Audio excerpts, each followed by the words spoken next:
날씨가 많이 더워서 좀 웃고 말씀 들으라고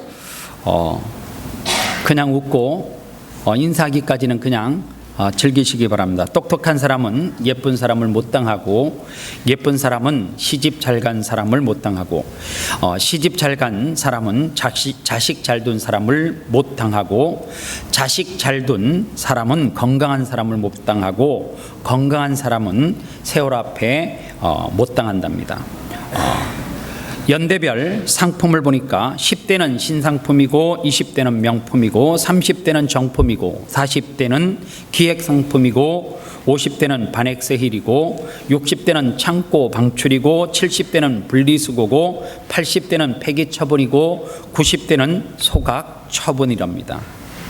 부부 세대별 잠자리를 보니까 20대는 폭에서 자고, 30대는 마주보고 자고, 40대는 천장 보고 자고, 50대는 등 돌리고 자고, 60대는 딴방에서 따로 자고, 70대는 어디에서 자는 줄 모른대요. 부부 동거 형태를 보니까 10대는 서로 못 모르고 살고, 20대는 서로가 신나서 살고, 30대는 서로가 한눈 팔고 살고, 40대는 서로가 마지못해 살고, 50대는 서로가 가엾어서 살다가, 60대는 서로가 필요에 의해서 살다가, 70대는 그냥 고마워서 산대요. 신세대 속담입니다. 예술은 지루하고 인생은 짧다. 버스 지나가면 택시 타고 가라. 길고 짧은 것은 대봐도 모른다. 젊어서 고생은 늙어서 신경통이다. 인물이 맑으면 세수하기 좋다. 고생 끝에 병이 든다. 아는 길은 곧장 가라. 못 올라가는 나무는 사다리 놓고 올라가라. 서당께 3년이면 보신탕 감이다. 웃으시라고요. 장로교는 너무 안 웃어가지고 제가 막 찾았어요, 인터넷에서. 옆에 사람에게 인사하겠습니다. 이렇게 인사했으면 좋겠어요. 같이 은혜 받게 돼서 반갑습니다. 이렇게 인사하겠습니다. 시작.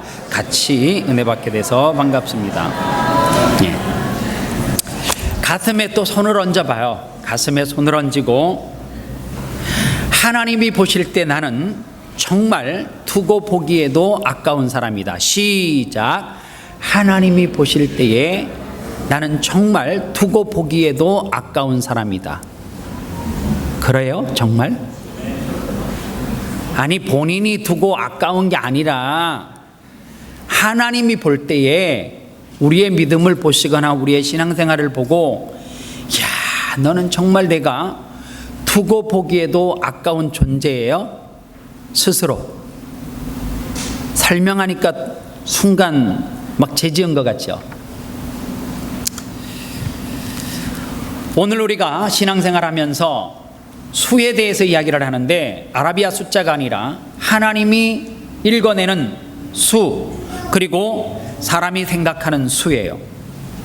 즉 우리가 생각하는 수준과 하나님이 생각하는 수준, 수가 다르다 그 말이에요. 오늘 이사야 43장 14절부터 21절의 말씀을 가지고 하나님의 수와 사람의 수, 이 제목으로 말씀을 전하겠습니다. 1942년 스페인의 탐험가 크리스토퍼 콜럼버스라고 하는 사람이 아메리칸 대륙을 발견했던 장면은 엄청난 사건이었습니다. 왜냐하면 중세시대의 지도 가장자리에는 이렇게 쓰여져 있었습니다. 테라 인코그니타라고 쓰여져 있습니다. 라틴어로 말하면 미지의 땅, 그리고 미개척의 영역, 이런 뜻입니다. 당시 사람들은 지구가 사각이라고 생각을 했습니다. 그래서 그 사각 끝에는 끝없는 낭떠러지기가 있다라고 생각을 했고, 그로 추락할 때에 머리가 2개 달린 용이 그들을 집어 삼킨다라고 생각을 했습니다. 그런데 이 콜럼버스가 테라 인타 그니타라고 하는 이 지역을 어떻게 갔느냐 하면, 가려고 해서 간 것이 아니라 그가 인도를 가는 목적으로 항해를 하는데 지름길을 찾다가 그 길을 들어서게 되었다라고 하는 사실입니다. 그런데 이 콜럼버스는 독실한 크리스찬이었어요.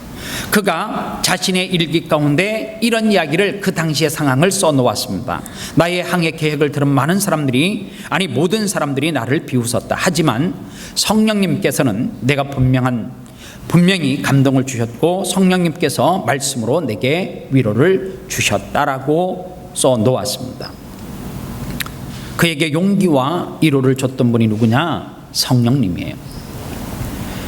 오늘 사람들은 이 시대를 가리켜서 불확실한 시대라고 그렇게 이야기해요. 그리고 어쩌면 우리는 한치 앞을 내다볼 수 없는 안개와 같은 미래를 살아가고 있습니다. 우리 스스로 살 얼음판과 같은 그 길을 조심스럽게 두드리면서 찾아보지만 전문가들도 그 길이 잘 보이지 않는다라고 말을 해요. 그러나 이것은 우리의 수준으로 생각할 때 그런 것이고, 전능하신 하나님의 수준으로 우리가 올라가면 얘기가 완전히 달라져요. 오늘 본문 16절 말씀에 보면 나 여호와가 이같이 말하노라. 바다 가운데 큰 물 가운데 지름길을 내고, 이런 말씀이 있습니다. 여기서 바다와 큰 물은 이스라엘 백성들이 출애굽을 하고 그들이 맞닥뜨렸던 홍해를 큰 물로, 바다로 표현하고 있다라고 하는 사실입니다. 여러분들이 만약에 지도자라고 하면 그 큰 물을 만났을 때에 여러분들의 여러분들의 방법은 뭐예요? 뒤에는 애굽 군대가 쫓아와요. 앞에는 도저히 수영해서 건널 수 없는 큰 바다가 앞을 가로막고 있어요. 그때 인간이 선택하는 수가 뭐냐 말이에요. 대부분의 사람들은 기법해요. 포기해버려요. 심지어 오늘 현대를 살아가는 크리스찬들 가운데 앞에 홍해를 만나고 뒤에 애굽 군대가 쫓아올 때에 크리스찬이라고 하는 사람이 선택하는 방법이 뭐냐면 자살을 선택하더란 말이에요. 여러분들 죄송하지만 자살로 죽으면 끝나요? 자녀가 어떤 사건 사고를 통해서 세상을 떠나도 부모 가슴에 못 박는다 그러죠. 피눈물로 산다 그러죠. 연세가 드셔서 자녀의 곁을 떠나가도 자식들에게 그게 상처가 되고 아픔이 되는 건 맞죠. 그런데 자기 혼자 죽으면 상황이 마치 끝나는 사람처럼 크리스찬들 가운데 죽음을 생각하고 선택하는 사람들이 종종 있다라고 하는 사실입니다. 왜 그럴까? 이유가 있어요. 자기의 수를, 자기의 방법을, 자기의 노력을 가지고 그 어려운 난간들을 헤쳐나가려고 몸부림을 치다 보니까 앞에 무엇이 가로막고 있어요? 홍해가 가로막고 있고 뒤에는 누가 쫓아오고 있어요? 애굽 군대가 쫓아오고 있단 말이에요. 오늘 우리의 삶 가운데 이러한 어려운 위기에 봉착한 성도들이 있습니다. 하나님의 길은 항상 우리가 생각하는 그 상상 이상을 초월하고 뛰어넘습니다. 하나님이 길을 내시면 모두가 이렇게 말해요. 그런 길이 있었어? 깜짝 놀라는 거예요. 자꾸 자기가 생각하는 해결책으로 하나님을 설득하려고 우리는 힘써요. 내가 생각하는 수를 하나님 앞에 자꾸만 수긍하라고 하나님을 흔들어요. 오늘 우리가 정말 기도해야 될 그 기도가 뭔 줄 아세요? 하나님, 저는 길을 모르겠습니다. 하나님의 길을 가르쳐 주시옵소서. 이 기도가 우리 가운데 있어야 돼요. 하나님의 손은 뭐예요? 앞을 가로막고 있는 홍해를 가르는 거예요. 그런데 여러분들, 홍해를 가르면 다 끝날 것처럼 생각을 하죠. 여러분들, 우리 인간이 그렇게 생각을 해요. 하나의 문제가 해결되면 나는 다 모든 문제가 해결될 것 같지요? 절대 그렇지 않습니다. 여러분들, 홍해를 갈랐어요. 인간의 방법으로 그 물을 갈랐단 말이에요. 중국 사람들이 쓰는 인해 전술로 그 터진 볼을 막았어요. 막으면 끝나요? 어떻게 건너가요?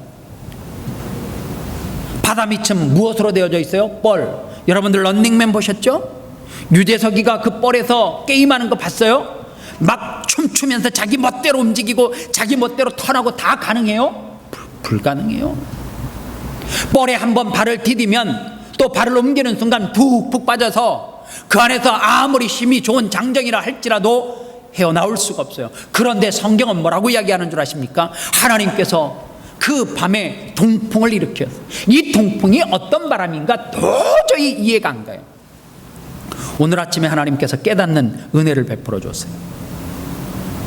그 동풍은 여러분들 아침에 머리 감고 드라이기 있죠. 그 뜨거운 바람이에요. 한두 번쯤 젊은 어머니들 경험하셨을 거예요. 갓 학교에 입학하면 학교 규율을 딱 지켜야 돼요. 4학년 5학년 되고요, 하이스쿨 막 10학년 막 넘어가면요, 학교에서 하라는 거 다 안 해요. 그런데 갓 입학을 하면 학교 규율이 굉장히 센 것 같아요. 양말 안 빨았다고 학교 안 간대. 그 교복 아니라고 학교 안 간대. 어떻게 해요? 방법 있어요? 빨아야 되잖아요. 빨래 바구니에 넣어놓고 안 빨았는데 찾아서 빨고 어떻게 말려요? 방법은 딱 하나밖에 없죠. 드라이기 입구에 양발을 끼우고 뜨거운 바람 확 불면 훅 빠져나가요. 그리고 순식간에 말라요. 해보셨어요? 그게 동풍이에요. 그 간밤에 그 뻘을 마른 땅처럼 다 길을 내시는 그 하나님. 그리고 여러분들 그 물을 막아도 비닐 같은 걸로 막으면서 물이 막 밀고 들어오면서 막 터질 것처럼 그러면 불안해서 건너겠어요? 여러분들 고속도로 가실 때 보시면 큰 벽을, 이 소음 방어벽을 설치해 놓았잖아요. 그 뒤에 무엇이 있는지 잘 보여요? 잘 안 보여요. 그런 튼튼한 벽으로 그 물을 막으시고 그 뻘과 같은 길을 무엇으로요? 마른 땅으로 내시는 것. 이게 사람의 수로 보이는 수예요? 절대 볼 수 없어요. 하나님의 수로 볼 수 있는 수예요. 그러면서 성경의 많은 사람들을 한번 보십시오. 사람의 수로, 사람의 방법으로 어떻게 그게 가능하고 그 일이 이루어질까? 예를 하나 들까요? 요셉. 여러분들 천국 가면 아마 대한민국 주일학교 때서부터 신앙생활한 사람은 요셉 꼭 찾아갈 거예요. 당신이 요셉이에요? 보디발의 아내는 유혹을 어떻게 이겼어요? 보디발의 아내 예뻤어요? 막 물을 거예요.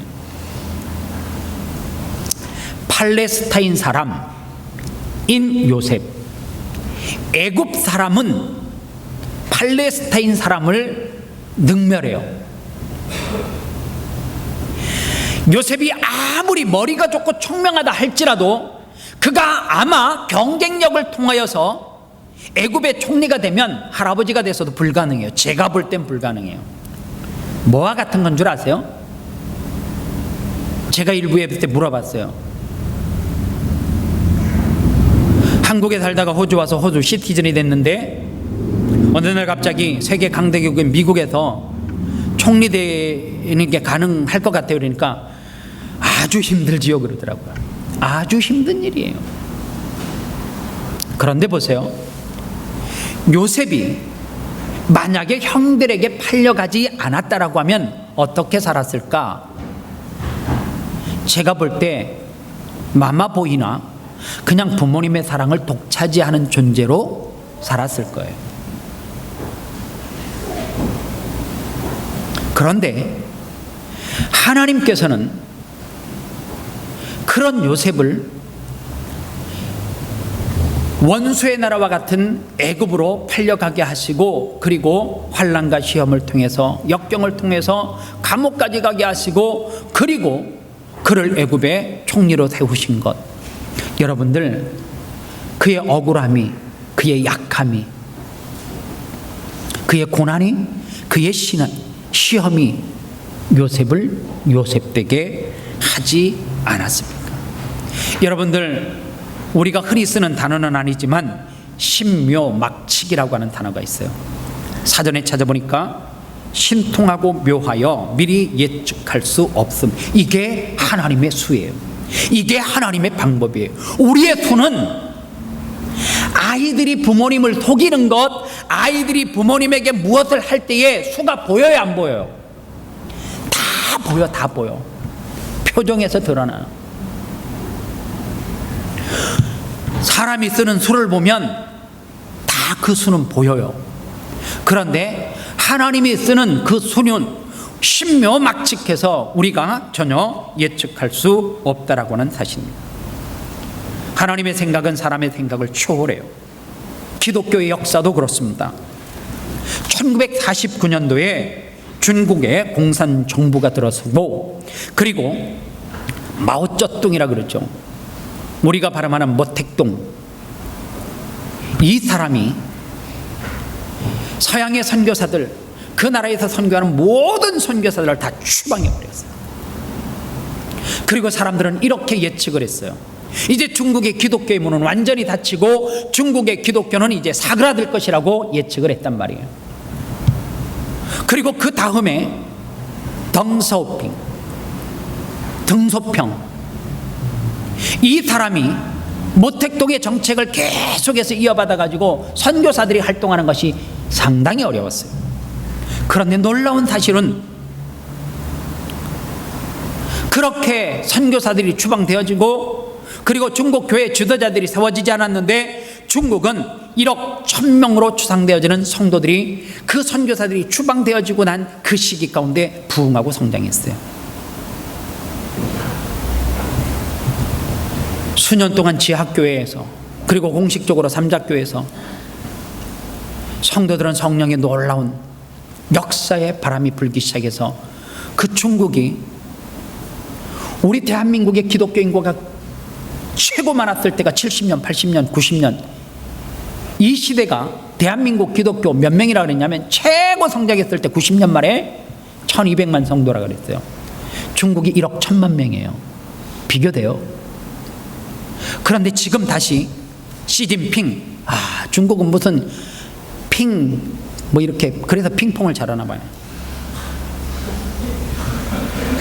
핑퐁 뭐 이런. 그런데 다시금 시진핑이 지금 기독교 선교사들을 다 추방하고 있어요. 작년부터 시작됐어요. 중국의 기독교가 쇠퇴할까요? 아니요. 여러분들 세계 교회사 가운데 보면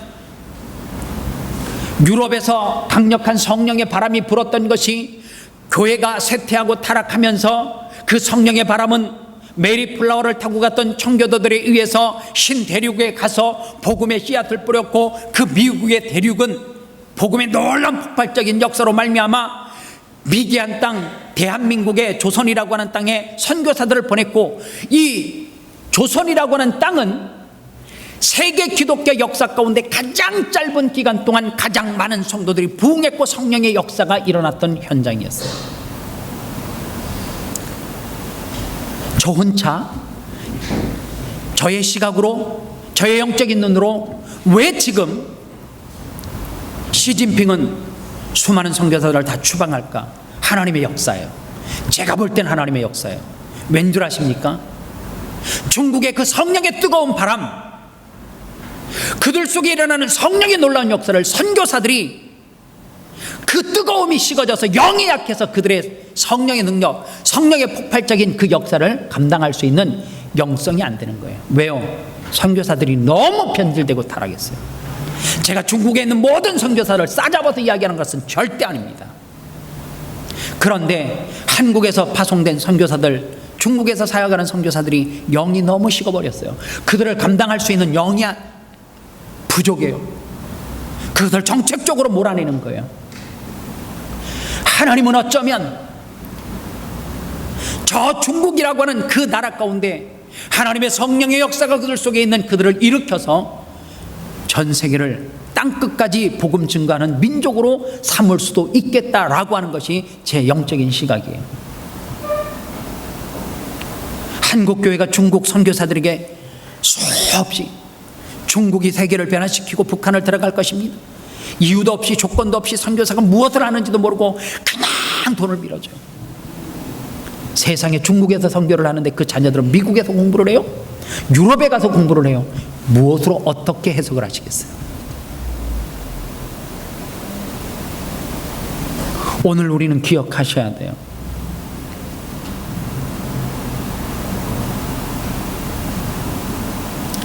내가 바라보는 수, 하나님의 수하고는 꿰면 안 돼요. 여러분 또 성경에서 잘 아는 다윗과 골리앗 싸움 아시죠?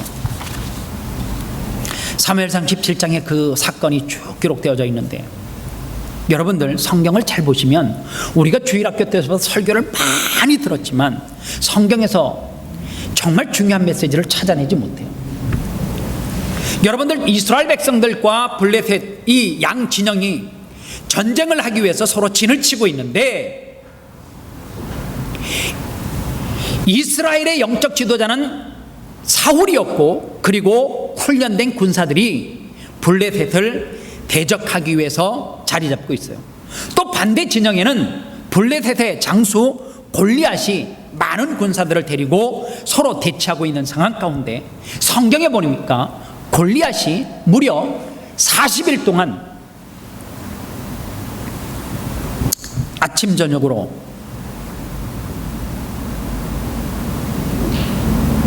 두 타임씩 뭐를 해요? 여호와 하나님을 조롱하고 비방해요. 그때 이스라엘 백성들 가운데 단 한 사람도 그 40일 동안 아침 저녁으로 두 타임 조롱하는 그 시간에 아무도 누구도 대적하지 못했어요. 만약에 골리앗이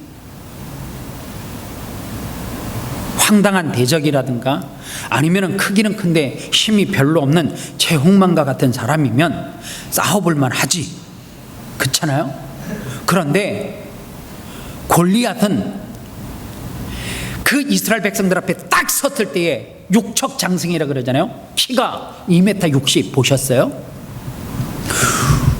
골격이 딱 잡혀 있는데 머리에는 노투구를 쓰고 온 몸에는 갑옷을 입고 손에는 무엇을 들었어요? 칼과 단창을 들고 있어요. 그리고 이스라엘 백성들 앞에 나와서 뭐라고 해요? 너희들이 믿는 하나님을 조롱하고 욕하기 시작하는 거예요.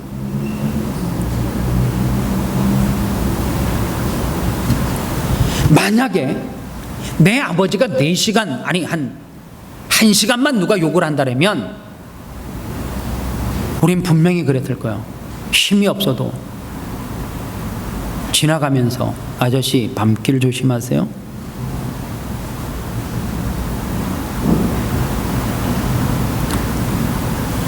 (40일) 동안 그렇게 이스라엘 백성들이 섬기는 그 하나님을 조롱하고 욕해도 누구 한 사람 나서지 않은데 다윗이 전쟁하러 갔어요? 아니요. 성경에 보니까 다윗이 그곳에 간 것은 아버지 심부름 때문에 먹을 음식과 옷을 갖다 주러 갔어요. 가서 그가 들으니까 멀때같이 큰 장수가 나와서 두 타임 아침 저녁으로 이스라엘 백성들을 향해서 야 맞짱 뜰 사람 나와라, 이게 아니라 그들이 섬기는 만군의 여호와 하나님을 욕하는 거예요. 다윗이 그 소리를 듣고 어떻게 했어요? 사무엘상 17장 45절에 성경이 뭐라고 이야기해요? 너 나랑 붙자. 너는 칼과 단창 가지고 나오지, 나는 만군의 여호와의 이름으로 나간다. 전쟁이 무슨 칼과 단창으로 싸우는 것이냐? 아니다. 이스라엘 군대를 모욕하는 너는 뭐라는 거예요? 한마디로 말하면 내 밥이다, 이제 너 죽었어, 그 말이에요. 여러분들 여기서 우리가 꼭 알아야 될 게 있어요.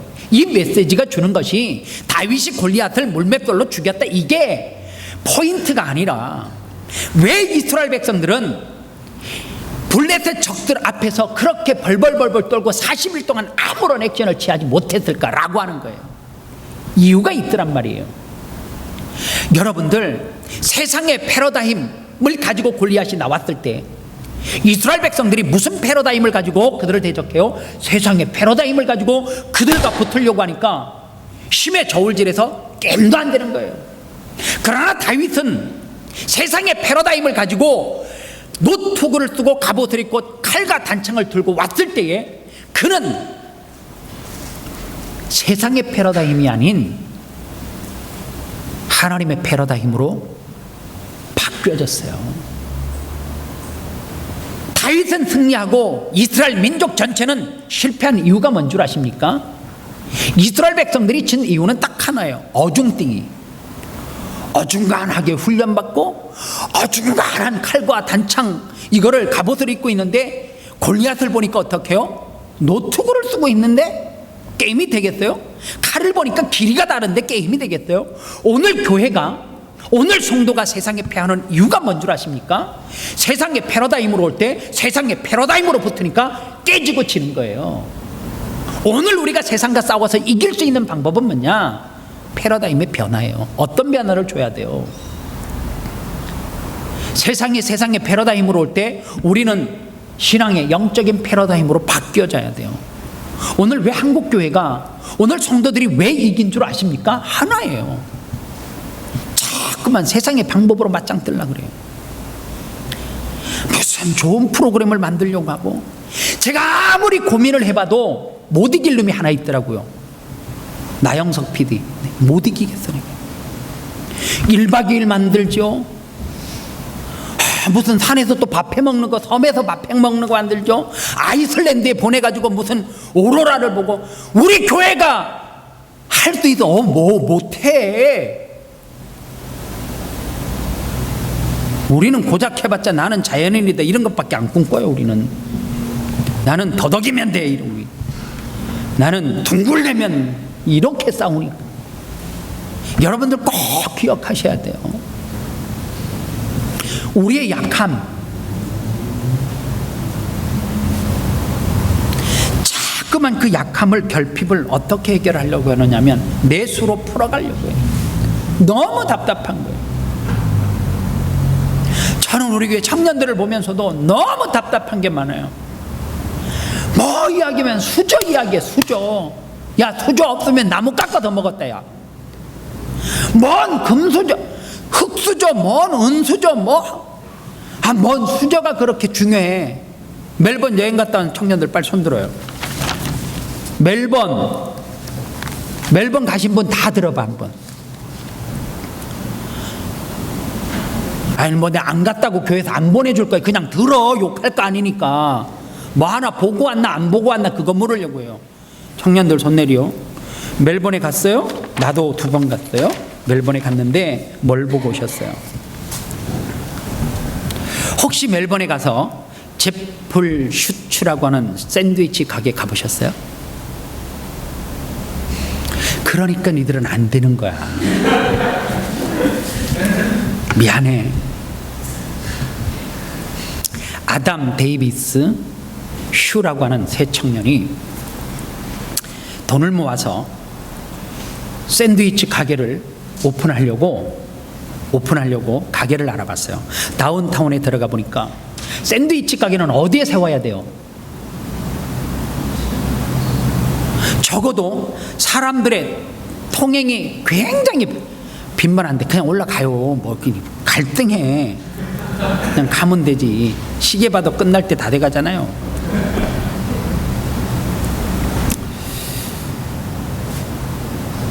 다운타운에 사람들이 사거리 같은데 빈번한 데를 얻으려고 하니까 너무 렌트비가 부족해서 얻을 수가 없어요. 그래서 생각해낸 것이, 다운타운에서 멜번에 가면 공짜로 타는 거 있죠. 거기에서 한참 벗어난데 몇 블록 뒤에 가가지고 상가 건물도 아닌 일반 건물 7층, 엘리베이터가 없어.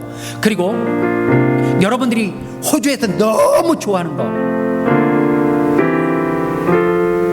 목사님 저랑 제가 참 싫어하는 건데 샌드위치 먹으라고 아침에 가재. 나 그거 참 싫어해요. 근데 여러분들 생각을 해보세요. 상식으로 샌드위치 가게 아침에 잠깐 파는 건데 중심에서 팔아도 될까 말까 한데 몇 블록 뒤에 가서 3명의 청년이 엘리베이터 던만 7층에 건물을 얻어가지고 샌드위치 가게를 열었는데, 3사람 중에 한 사람이 자기도 거기까지 가서 7층까지 올라가서 샌드위치를 먹고 내려오려고 생각하니까 기가 차더래. 갔다 오면 배고플 것 같더래. 개업을 했는데 한 놈씩 안 오고 빠지는 거야. 왜 안 오냐면 힘들어서 안 오는 거야. 3명이 모여서 우리 이러다가 투자인 거 망하겠다 싶은 거죠. 그래서 머리를 썼는데, 어떻게 머리를 썼냐면, 지금이 어떤 시대냐? 4차 산업혁명 시대 아니냐? 우리가 미래를 읽어야 되지. 그러면서 그들이 생각해 내온 낸 방법이 뭐냐면, 제풀이라고 하는 것이 뭐냐면 샌드위치라고 하는 의미고, 그리고 슈츠라고 하는 것이 낙하산 같은 의미예요. 야, 내가 뭐 올리라고 막 이제 했는데 하나씩 올려봐봐요. 설명할 때 적어보면 이해가 가. 저게 가게 마크예요. 내가 말을 안 하면 넘기라는 얘기잖아. 네, 저게 땅바닥에 7층 바닥에 X자로 크게 이렇게 해놨어요. 여러분들 옥상 겉에 가면 헬기 내리죠. 헬기 그렇게 만들어 놨어요. 그리고 지금 뭐 하는 거예요? 샌드위치 어디서 만드냐? 수도 가게에서 안 만들어요. 집에서 엄마가 만들어 주는 거 들고 와요. 그리고 올라가서 낙하산에다 묶어가지고 맛 더럽게 없어요. 3명이서 만들어 오기 때문에 맛이 다 달라. 어떻게 주문 받느냐? 주문 받는 방법은 SNS로 받아요. 그리고 결제도 거기에서 해요. 그리고 색깔이 있어. 낙하산에 블루, 옐로, 뭐 레드, 핑크 뭐 다 색깔이 있어. 그리고 시간을 딱 정해. 자기 시간이 되면 색깔 딱 맞, 그 시간에 딱 그 X로 돼 있는데 서 있는 거예요. 서 있는 거 이렇게. 왜? 받아야 되니까. 근데 보세요. 2층에 걸려 있어. 젊은 놈들이 저걸 좋아하네? 지 음식이 걸려 있는데 막 박수치고 좋아하고 사진 찍어갖고 올려. 그리고 또 걔네들이 광고해. 나 음식 시켰는데 2층에서 걸려서 못 먹어서 근데 기분 되게 좋아 막 이러면서. 저 가게는 지금 저렇게 아름답게 인테리어가 돼 있지만 처음에는 얻었을 때요, 손님이 안 오니까 인테리어 할 비용 제로, 그냥 콘크리트 그대로, 테이블 하나도 없어요, 종업원 없어, 그리고 카운터 계산하는 데도 없어. 이야, 가게를 오픈했는데 하나도 돈이 안 들어가는 거야.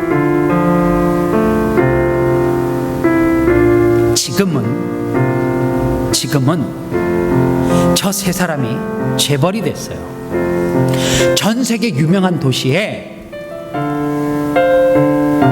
제풀 슈츠라고 하는 이 낙하산으로 음식을, 꼭 그 샌드위치 가게는 7층 이상 돼야 돼. 음식에 대한 로얄티를 받을 수가 없어. 음식은 니들이 알아서 만들어. 우리도 그렇게 해. 걔네들은 맛보고 오는 애들 아니다. 낙하산 보고 오지. 받는 거 하나로도 걔네들 너무너무 좋아해. 어떤 애들은 못 받고 땅에 콱 처박힌다. 그래도 좋아하더라. 돈은 선결제야. 그리고 뭐만 받느냐면 낙하산이 잘 내려오는 그 로얄티만 받아. 말이 돼? 상황, 환경, 나의 결핍, 나의 흙수저, 감히 누가 나는 안 된다라고 말을 해요. 내가 한번 물어볼게요. 비자 안 된대. 그래, 안 되는 거 어려운 거 알아요. 그러면 올해 비자 한 건도 안 나왔어?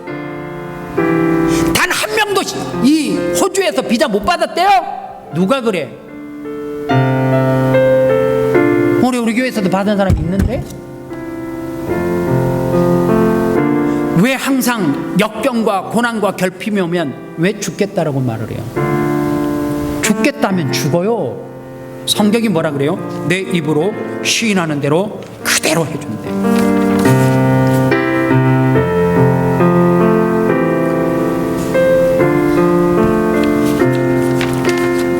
저는 오늘 우리의 위기는 다른 게 위기가 아니에요. 너무 어중간하게 가지고 있어. 우리 믿음의 선배들은 그렇게 신앙생활 안 했어요. 죽으면 죽으리라 목숨 걸고 했지. 소나무 뿌리를 뽑지 않으면 내가 도저히 내가 이 문제를 해결할 수 없다라고 해서 내 수가 아니라 하나님의 수를 알기 위해서, 하나님의 방법을 알기 위해서 산에 가서 소나무 뿌리를 뽑고 그 땅이 무릎이 파일 정도로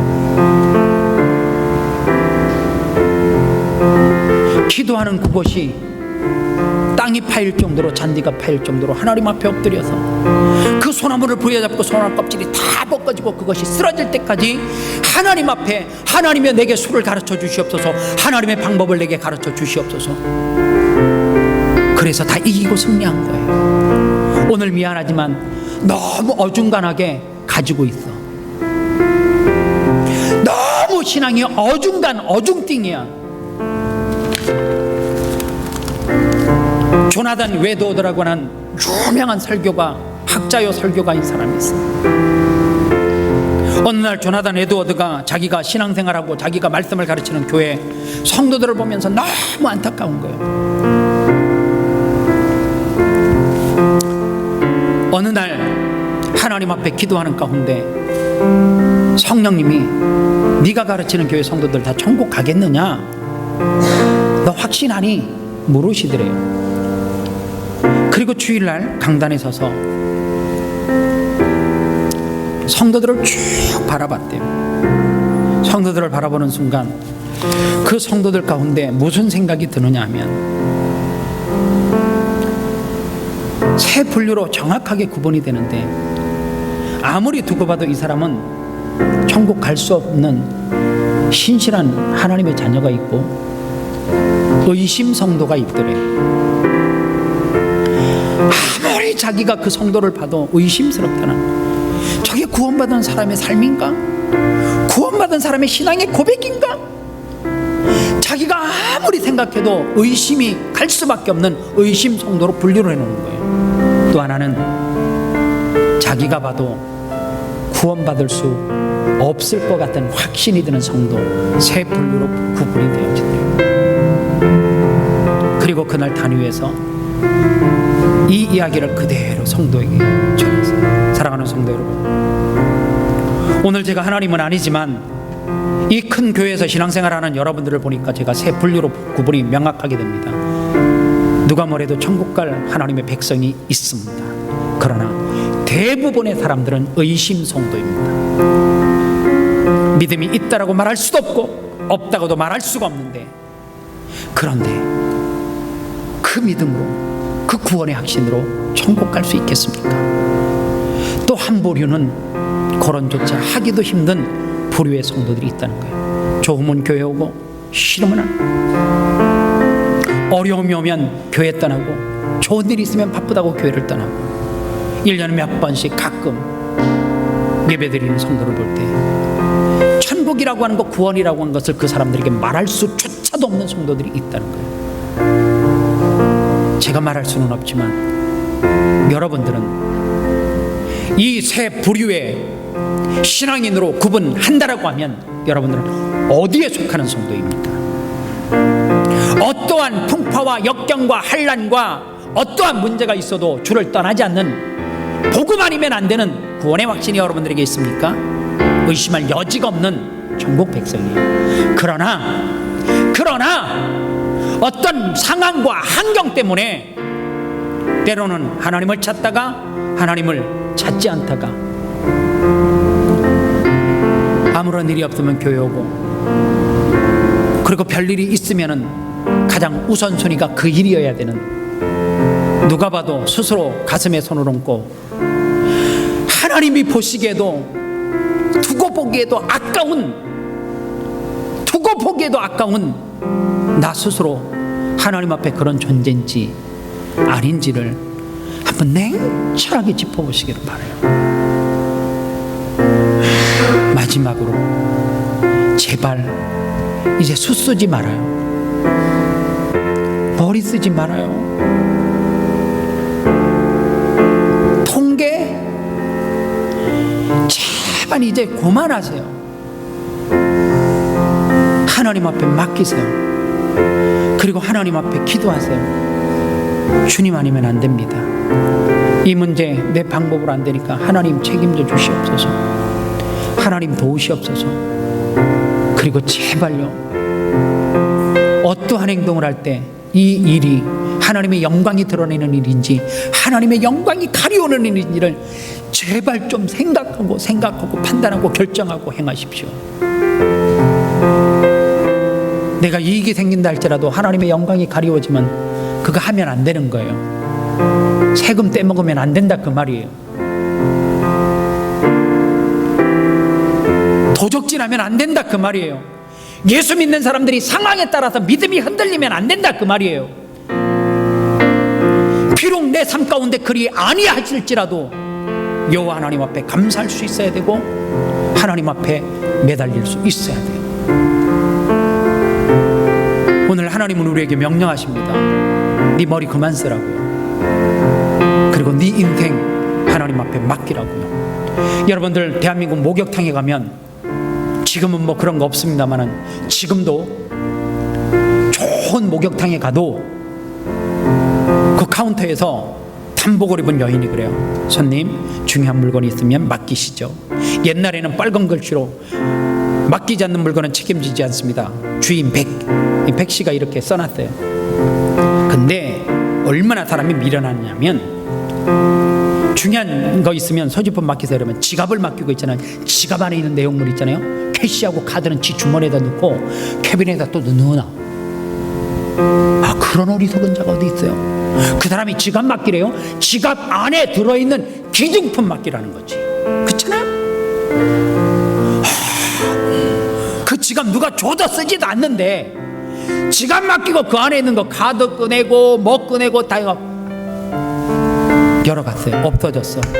그리고 뭐라는 줄 알았어요? 주인에게. 왜 지갑 맡겼는데 잊어먹었. 우리가 그렇게 살아가고 있어요. 우리가 얼마나 한심해, 얼마나 안타까워요. 다 맡기십시오. 100% 하나님 앞에 맡기시고 의지하시기를 바랍니다. 이 시간 같이 한 2분만 기도하겠습니다. 다른 기도하지 마시고요, 한 가지만 기도해요. 하나님, 세상의 패러다임이 아닌 하나님의 신앙의 패러다임으로 살겠습니다. 하나님, 내 머리 쓰지 않겠습니다. 하나님 하나님이 내시는 그 길 믿고 신뢰하고 가겠습니다. 하나님, 내 문제, 내 환경 아시죠? 하나님, 지금까지 수단과 방법을 가리지 않고 세상 사람들이 쓰는 세상의 수를 썼는데 하나님 내려놓겠습니다. 하나님 책임져 주십시오. 하나님 길을 열어 주시옵소서. 그렇게 기도하십시오. 그리고 하나님의 영광을 가리우는 일을 하지 않겠다라고 고백하시고 그리고 그렇게 사시기를 바랍니다. 다 같이 기도하겠습니다.